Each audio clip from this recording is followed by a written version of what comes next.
selama saya mengikuti Tapa Brata itu cara pengucapan, mengontrol emosi, ego. Itu yang saya dapat. Yang biasanya saya lakukan meditasi itu hanya 1 kali sehari untuk mengenal meditasi yang deep banget. Itu baru action yang saya lakukan setelah untuk bawa saya bekal pulang dari sini itu ya saya ingin berubah menjadi seorang pemimpin. Saya bawa tombaknya, kamu ikutin saya. Ini loh arahnya ke sini.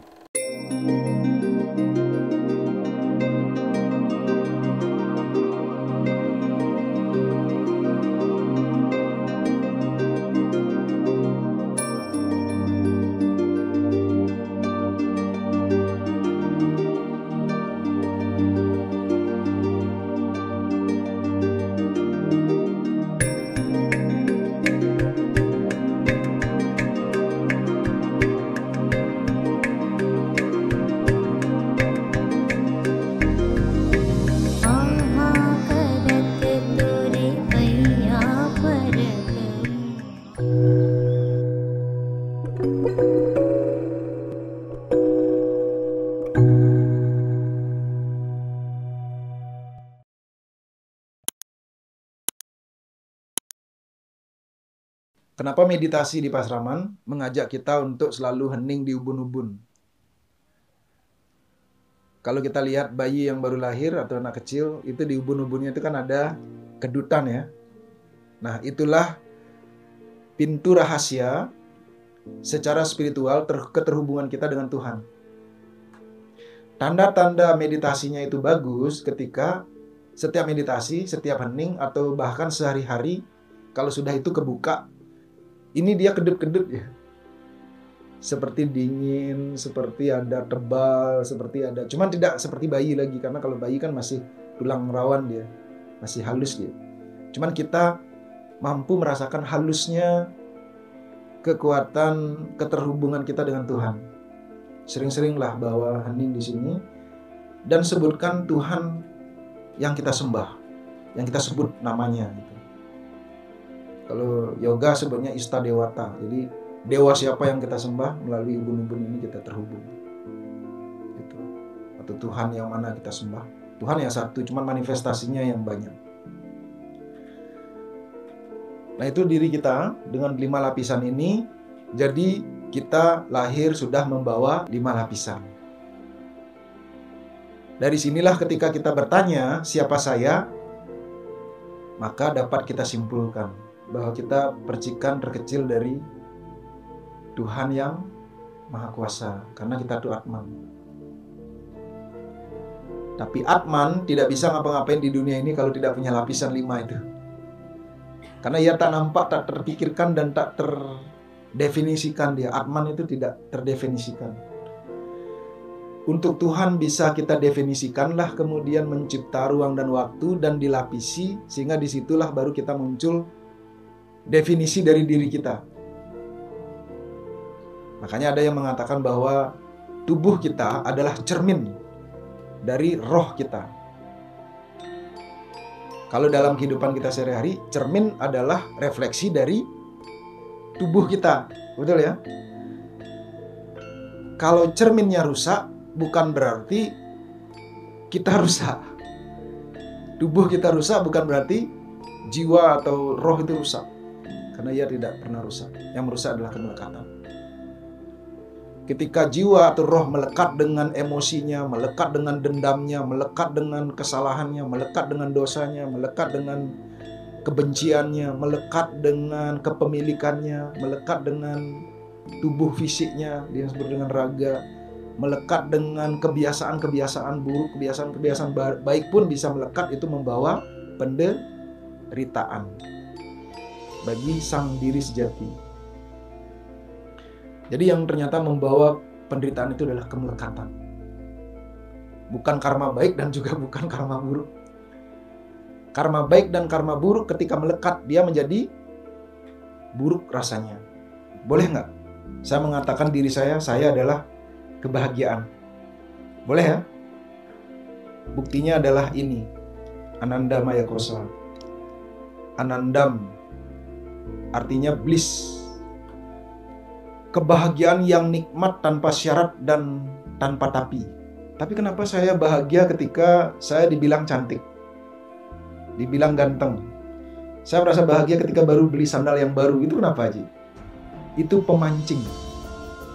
Untuk memancing kebahagiaan yang ada di dalam mungkin terlalu di cover, dibungkus oleh ada 4 cover lainnya, sehingga ia tidak mampu memancar. Itulah sebabnya kenapa dunia ini menjadi tempat untuk terkoneksi di sana dengan diri kita yang lebih dalam. Makanya kehadiran kita atau kehadiran Tuhan di dunia ini untuk menikmati ciptaannya. Makanya disebut ciptaannya ini adalah dramanya. Kita ini adalah dramanya Tuhan. Kita hadir di dunia ini untuk meneruskan cerita yang diciptakan oleh Tuhan untuk menjalankan menjadi dramanya. Jadi ajaran spiritualitas, ajaran yoga, ajaran agama diturunkan ketika jiwa-jiwa yang sudah bosan, aku dramakan. Ini jalanmu pulang. Pulanglah kepadaku. Sehingga kamu tidak lagi dalam penderitaan. Jadi hidup ini adalah tempat untuk merasakan penderitaan dan kesenangan. Kebahagiaan itu hanya bisa kita temukan melalui keheningan, kesadaran. Makanya disebut eling. Saya adalah kebahagiaan. Katakan pada diri sendiri, ya, saya adalah kebahagiaan. Tidak ada satu kebahagiaan apapun yang bisa membahagiakan saya di luar diri saya, kecuali diri saya sendiri.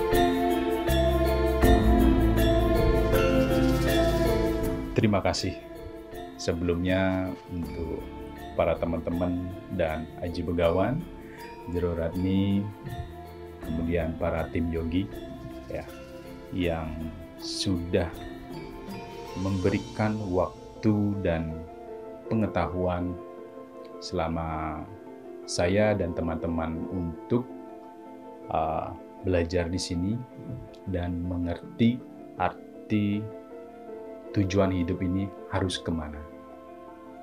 Ya, jadi apa yang paling berkesan saat mengikuti Tapa Brata ini? Yang pertama itu, yang paling menurut saya paling berkesan itu ya, simple banget padahal, belajar puasa. Simple kan? Saya mengenal namanya, oh puasa ini boleh loh dipakai talas. Oh keren kayaknya nih. Jadi yang istilahnya memutih gitu kan. Ya, saya bakalan coba deh nanti mungkin Senin Kamis ya saya lakukan puasa itu. Karena pernah saya diajarkan sama istri saya sendiri, ya dia rajin dulu puasa itu, coba puasa Senin Kamis atau di Purnama. Keinginan-keinginan yang kamu belum terkabulkan mungkin bisa dibawa di hal tersebut. Itu yang saya dikasih tahu. Kemudian kesan-kesannya yang selain itu mengerti selama saya mengikuti Tapa Brata itu cara pengucapan, pengontrol emosi, ego. Itu yang saya dapat. Jadi di luar atau apapun nanti yang saya dengar dari ucapan kemudian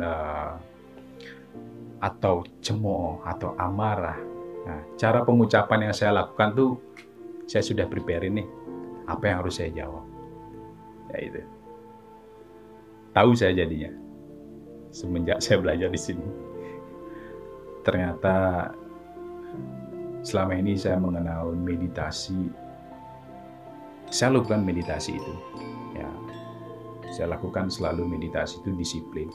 Tapi yang belum saya pernah rasakan pada saat meditasi kemarin yang saya tanyakan kepada Aji Begawan, posisi deep. Nah, itu pernah kan ya kalian posisi deep yang pernah kalian lakukan, yang pernah kalian di waktu dan menit tertentu di posisi itu, pernah lah. Ternyata saya lakukan itu, oh saya berada di sini ternyata. Walaupun hanya sekejap atau hanya sekian menit, atau saya melihat sesuatu di lingkungan itu, oh ini sebelumnya, oh ini ada orang-orang ini di sekitar ini. Saya rasakan itu. Mengenal arti dari sebuah meditasi. Ya. Jadi yang biasanya saya lakukan meditasi itu hanya 1 kali sehari. Kalau nggak saya ambil jamnya sebelum tidur atau di malam hari atau di pagi hari jam 5, karena sering saya kewajiban saya dibangun pagi hari, sudah kebiasaan saya. Jadi untuk mengenal meditasi yang deep banget itu baru, oh begini, harus memang rutinitas. Action yang saya lakukan setelah untuk bawa saya bekal pulang dari sini itu ya, saya ingin merubah menjadi seorang pemimpin. Gitu. Yang gimana ya bilang? Saya bawa tombaknya, kamu ikutin saya. Ini loh, arahnya ke sini. Jalurnya ke sini. Kamu harus ke kiri, ya ikutin saya ke kiri. Kamu harus ke kanan, saya ikutin ke kanan. Jadi hal yang positif yang saya akan berikan tujuan itu untuk saya sendiri dan keluarga saya. Itu bekal saya yang dapat dari sini menjadi sebuah leadership secara spiritual. Itu aja dari saya. Terima kasih banyak buat teman-teman. Om Santi.